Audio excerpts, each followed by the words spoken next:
किशन कह नहीं पाता और गोपी उसके अनकंफर्टेबल एक्सप्रेशंस देखकर भी उसकी बात ठीक से सुनती नहीं।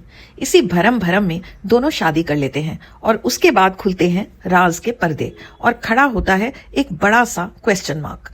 पति करे तो भूल और पत्नी करे तो धोखा, इस सवाल पर बनी थी 1983 की फिल्म स्वीकार किया मैंने। इसके हीरो हीरोइन थे शबाना आजमी और विनोद मेहरा और इसकी कहानी थी कुछ यूं। किशन अपनी पत्नी राधा से बहुत प्यार करता है। उन दोनों की छोटी सी बेटी है शशि। किशन को ऑफिस की तरफ से 3 साल तक लंदन जाना है और प्लान ये है कि वहां से आकर वो लोग बॉम्बे में रहेंगे। लेकिन जाने से पहले ही राधा की एक किचन एक्सीडेंट में मौत हो जाती है। उदास किशन बच्ची को अपने माँ बाप के पास छोड़कर लंदन चला जाता है। 3 साल बाद वहां से लौटकर जब वो बॉम्बे आता है तो उसकी मुलाकात होती है गोपी यानी शबाना आजमी से। दोनों में प्यार और फिर शादी। सिचुएशन ऐसी बनती जाती है कि वो गोपी को बता ही नहीं पाता कि उसकी शादी हुई थी और एक बेटी भी है। लेकिन आखिर जब बात खुलती है तो वो शबाना से सीधे कहता है कि ठीक है, मुझसे गलती हो गई, लेकिन अब मेरी बेटी को तो तुम्हें ही पालना पड़ेगा। शबाना ये सुनकर बुरी तरह से हर्ट हो जाती है। वो किशन से कहती है कि तुम्हारे इस झूठ से ज्यादा दुख मुझे ये है कि तुमने मेरा विश्वास तोड़ा। लेकिन अब किशन का मन तो हल्का हो चुका है और वो शबाना का गुस्सा समझ ही नहीं पा रहा। यहां से शुरू होती हैं कॉम्प्लिकेशंस। पंडित मुखराम शर्मा की लिखी हुई ये कहानी इंटरेस्टिंग है, पर इसमें एक पॉइंट को प्रूव करने के लिए मसूरी के पहाड़ों से भी ज्यादा घुमावदार मोड़ डाले गए हैं। आई वंडर कि पहले की स्टोरीज में ज्यादातर ये सिंबॉलिक नाम क्यों रखा करते थे। हीरो किशन, बीवी राधा या रुक्मिणी, प्रेमिका गोपी या मीरा।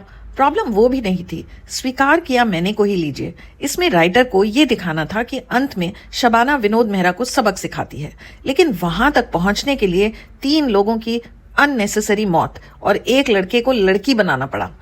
और कुछ सिचुएशंस तो ऐसी दिखाई गई हैं जिन्हें स्वीकार करना ऑलमोस्ट इम्पॉसिबल है। विनोद मेहरा का कैरेक्टर शबाना को अपनी पहली पत्नी और बच्ची के बारे में बता ही नहीं पाता। वो जब मुंह खोले तब टॉपिक चेंज।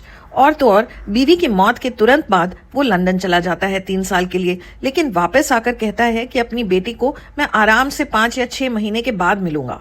शबाना का अपने पति को सबक सिखाने का आइडिया इतना टेढ़ा है कि समझ नहीं आता ऑडियंस ने इसे कैसे डाइजेस्ट किया होगा। क्योंकि शबाना इतनी कमाल की एक्ट्रेस है, वो फिर भी अपने कैरेक्टर को बिलीवेबल बना देती हैं। फिल्म का एक पहलू बहुत स्ट्रांग है, वो जेन्युइन सवाल जो ये उठाती है कि क्या एक पति अपनी पत्नी की पहली शादी से हुई संतान को आसानी से कबूल कर पाता है? क्या उसकी नजरों में अपनी पत्नी के इस झूठ से उसकी इज्जत कम हो जाती है? क्या वो उसे माफ कर पाता है?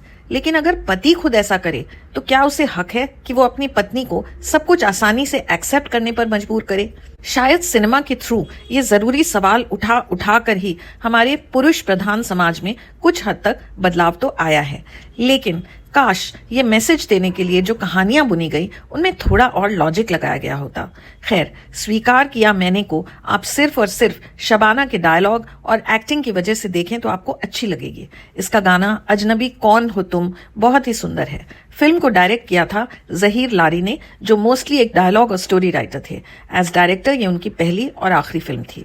स्वीकार किया मैंने को आप यूट्यूब पर देख सकते हैं।